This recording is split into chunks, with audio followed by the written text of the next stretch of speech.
In 1977, French jazz rock band Spheroe released their self-titled first of two albums on the Cobra label, and from it, the track Black Hill Samba.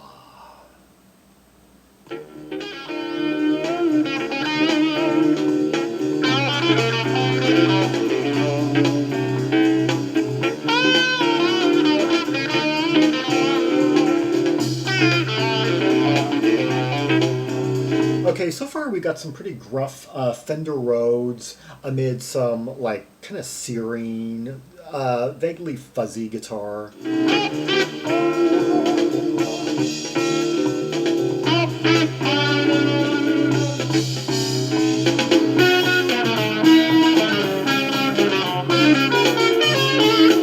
And then we have that fuzzy synthesizer coming in, that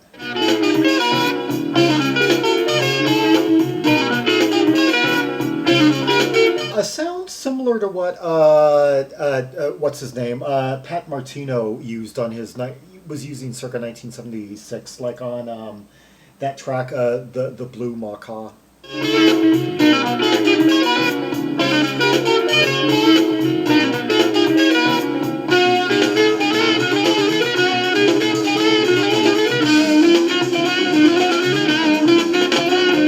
Dig that melody right there. This is basically effectively the chorus of the track. It's the earworm.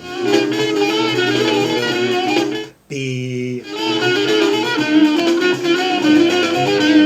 A flat.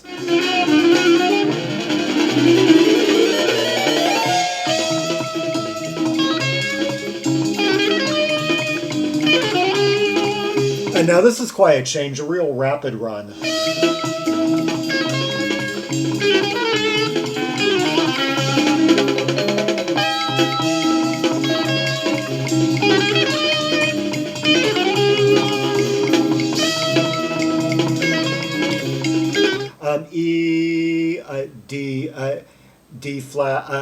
D flat minor, A flat minor, D flat.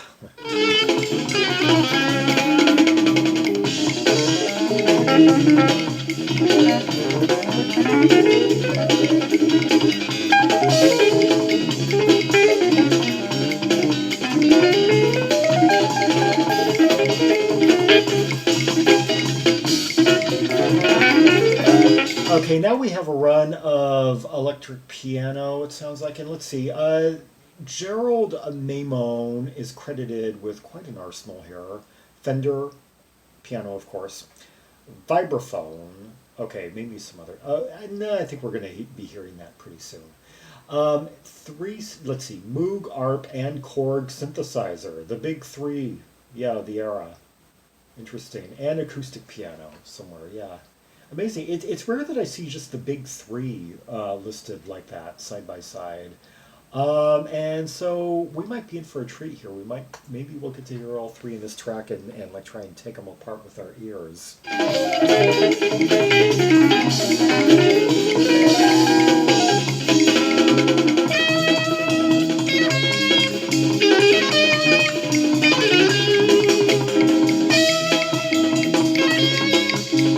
Do we hear this enough, or should I, let's see here. Bloom.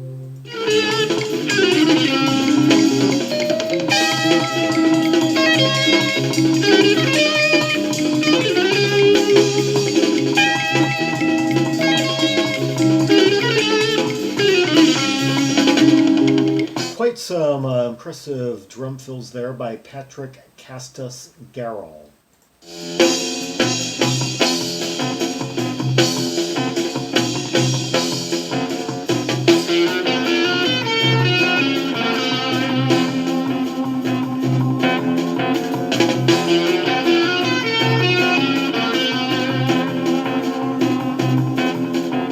Okay, a rather different feel in this section. Still, once again, brisk, but a bit more pensive, the darker chords here. I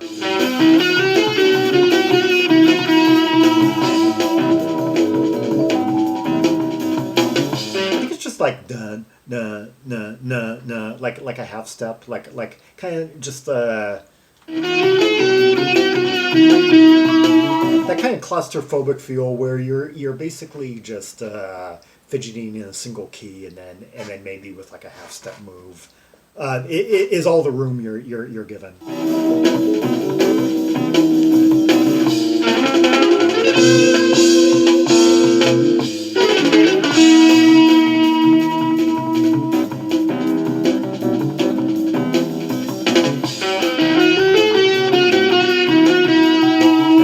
Well, they're both finding ways to move around it. The guitar, of course, and the keyboard was going no, no, no, no, no, no, like down to like the fifth or something, like root note, then like lower or something like that.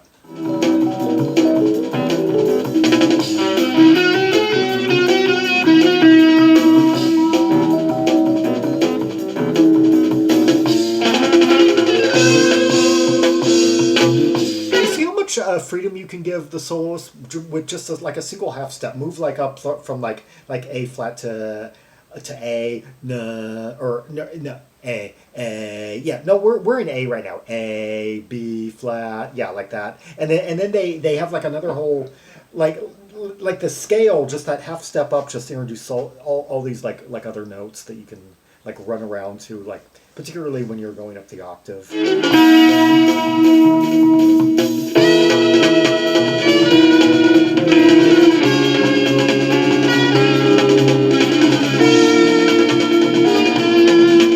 Another thing about all the chromatic movements and such and the transitioning in different sections is that we've had some sequences that have been primarily like in the land of sharps and flats, and others that have been in the more typical chords like A minor and such.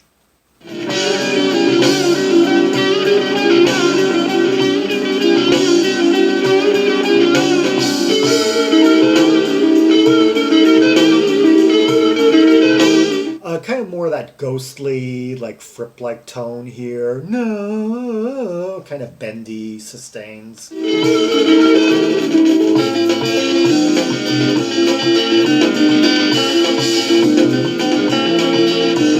every turn, no matter what kind of like cadence is going on, the drummer is just like playing the skins out of his kit.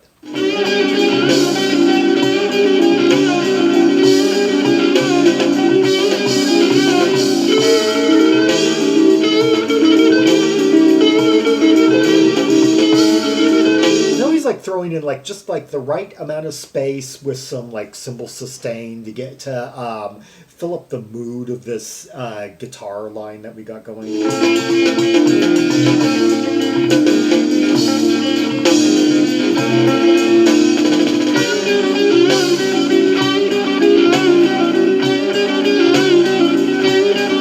And now the Fender, which is playing the back seat here, is giving us some sound in the back. Oh.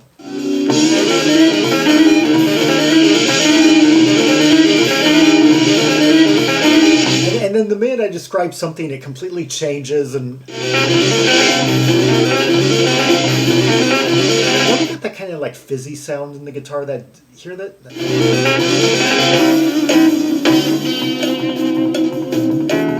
Okay, now what the keyboards have passed me by already. That.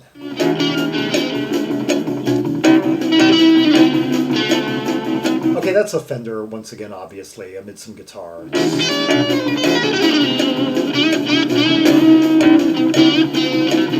of a cowbell there. Giving this kind of a Latin-y feel, this bit.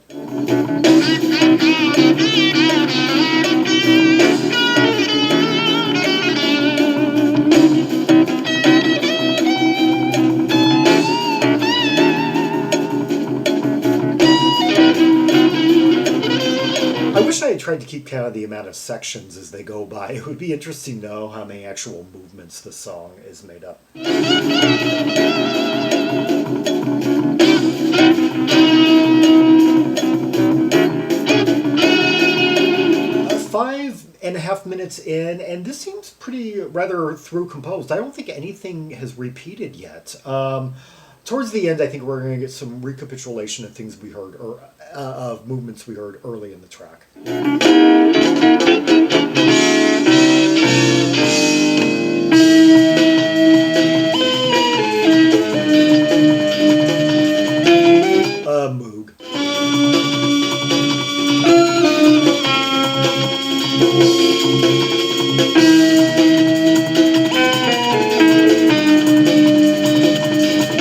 chromatic moves like half steps. Yeah,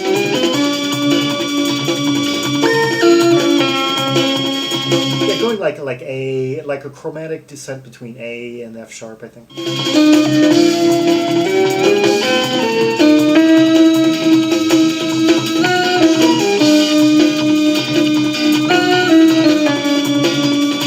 B flat to F sharp. See how much melodic flexibility and room you're given though, just moving half steps, down and down.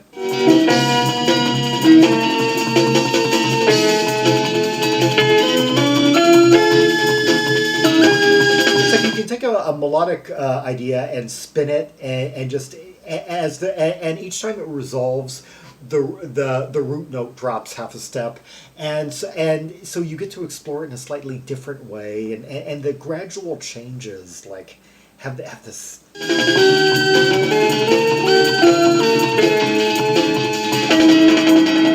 It drives the melody home, but it keeps it like interesting. It makes it just all the more compelling.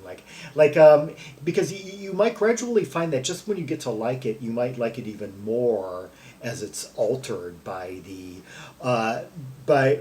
harmonic framework of the half step drop.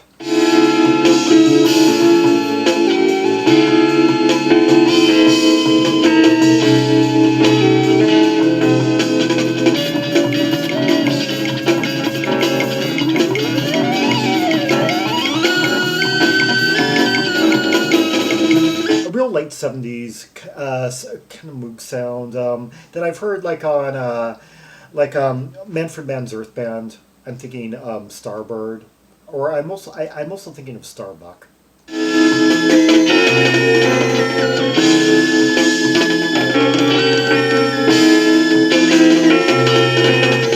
Yeah, that sound is heard all over the Moonlight Feels Right album, the whole album, which is good.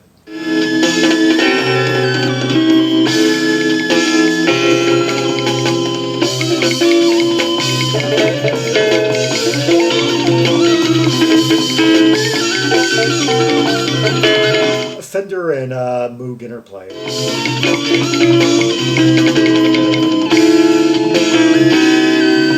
Okay, I could say that Gérard Maimone is one busy guy during this section, but also credited on keyboards as well as drums is Patrick Cactus Garel. So maybe one of them's overdubbing. Yeah, and...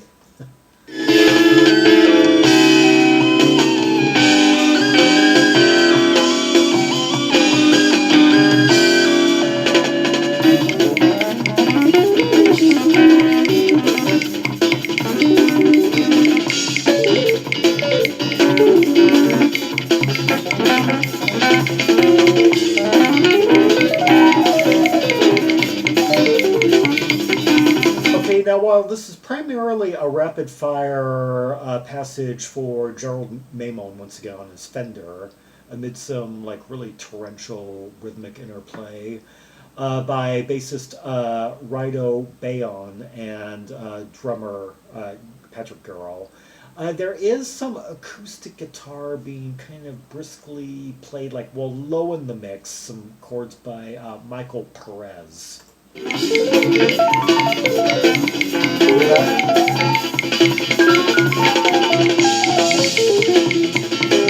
maybe it's not acoustic guitar, maybe it's just really clean, really muted, down in the mix electric chords.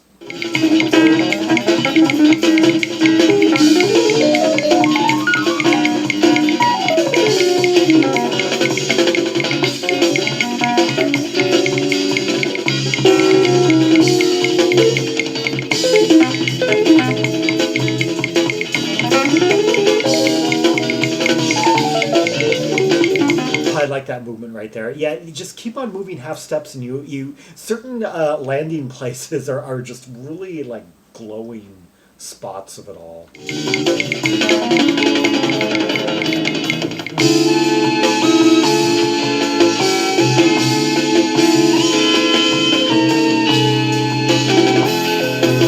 guess he's primarily sticking to the Moog here.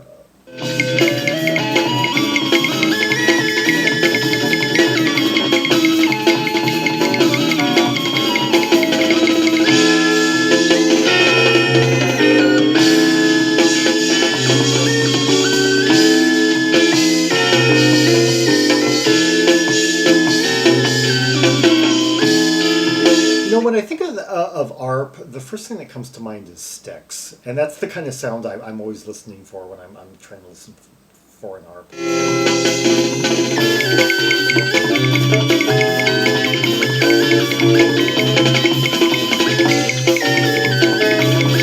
This sound right here also reminds me of the sound that features in the music to the series In Search Of, the music by Rinder and Lewis.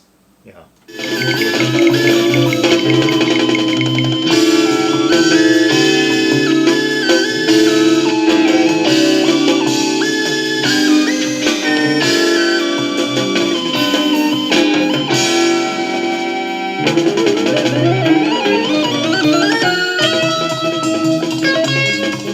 Okay, why I tell you that, some of the earlier elements are recapitulated.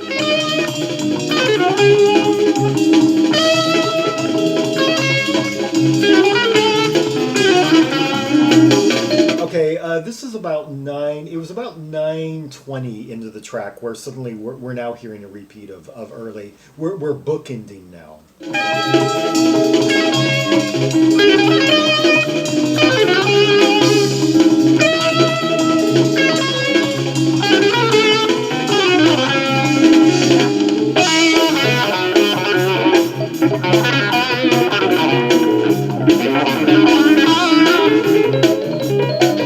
Okay, and I'm not sure what kind of pedals that the guitarist is using. I guess just typical like fuzz for that to kind of like warm, or maybe just some distortion, like typical.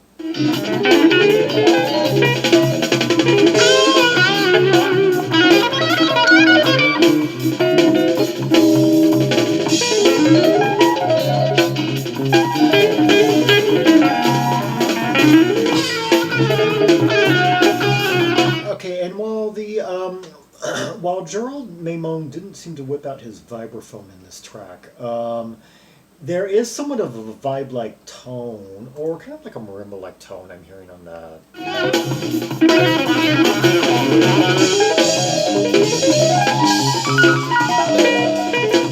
Yeah, kind of like a vibe-like tone there on the Fender.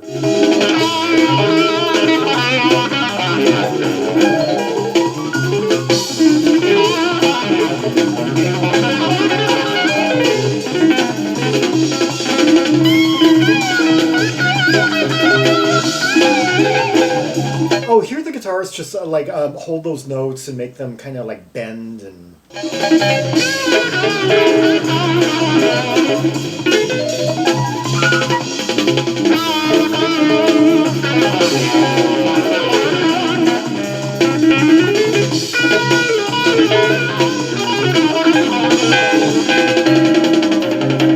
I just love it when guitars can not only like do filigree and runs, but can also make like sustain notes really soar and really cut at you.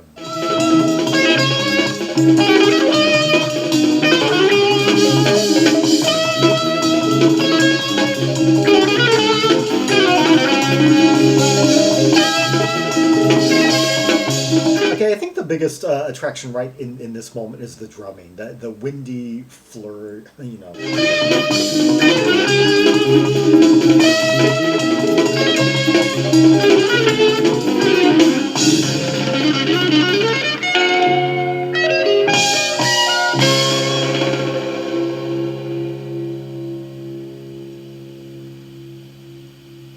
That was Black Hill Samba by Spheroe. I'm wondering what the significance of that song title was, Black Hill.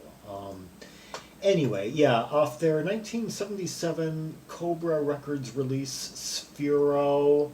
For the longest time, I had thought that this was a 1978 album because of RYM, and I thought that both their two albums were released in 78. I'm glad that this was released in 77 because I can like space out things a bit more, although that does kind of affect, because this made my short list, and so I'm going to have to make some alterations. A couple of short lists are going to have to be modified. Oh well, I got a bunch of bubbling under titles anyway, so there's I'm not going to be adding any. I'm talking about like the top 10% of like the of say like the 1,700 albums that I've worked through from 1977, and the 1,250 some odd albums that I've worked through from 1978. The short list representing like the cream of the crop, like say the top 10% in those cases would be like say, or the top 125 to 150, yeah, top 9%, top 10%, top 10. Yeah, and anyway, uh, Discogs does not give concrete data for this being a 77 release, but when you look at the catalog, the Cobra catalog, Spheroe album is title number 37006, placing it between Richard Pinaw's Rhizosphere, Lard Free's self-titled, and which comes before Roland Bouquet Paradia. Lard Free was recorded in early 1977. There's no dates on the actual record labels, and some of the scans are small and don't even list the date, but Lard Free is listed as recorded between January and March of 77. So it must have come out in 77. I've always understood Paradia and Rhizosphere to be 77 releases. And then, a couple of albums I'm not really familiar with. Let's see, okay. Factory, Black Stamp, let's see. Hydravian's self-titled, also 77, 37012. And then finally, Heldon's Interface, 37013. That I remember having 1977 listed on the back cover, but then for a long time anyway, RYM listed it as a 1978 album, and then finally 37014, Wiedergie. And that I've always known, that's the first 1978 album. That sounds right. I've always known that to be a 1978 album. And then, of course, Richard Pinaw's Chronolise, yeah, his second solo album, 78, 37015. And then some other titles I've always known to be Patchwork, Overtures, Urban Sax 2. And finally, Sphero's second album, Prima Donna, 37018, yeah. And then looking down the list, it's interesting. Zox, City of Silence. I need to get me some Zox. I'm not familiar with that one. Looks interesting. And then some like pub rock and punk from France. Yeah. Who would have thought they would have needed a punk scene over there when they had such a great like spacey jazz rock scene? I not to diss on the whole concept of all scenes should be diverse, but what I've read about the punk scene in France was that there was like this big cult like centered around the Nuggets compilation, and I don't know, if I was in France during the mid-70s, let's just say there would have been so much contemporary music locally that I would have been absorbing that I just could not imagine being there and yet being preoccupied with music from the United with 10-year-old music from the United States. Yeah. But then again, I've also heard that pockets of France can be very isolated and that oftentimes they're unaware of what's going on, say, in adjacent cities. And then again, I've also heard that oh well, I guess I don't want to get into it too much. Someone once said that the only French who are really cued into the great music are French musicians, but and oftentimes the great music from France just doesn't connect with the French public at large. But then again, I'll leave that. I'll just let the insiders, argue that one out. I must recuse myself. Anyway. For more albums by the two Spheroe albums, see the directory of albums by French artists linked in the description below for Red Hot Tracks and Purples from, well, both those albums. And the first of which is primarily like Ruby dominated and one of the year's finest, whether it's a 78 album or 77, where it's going to have a bit more competition, but can, yeah, be moved over to that eventually when I get to some updating, yeah.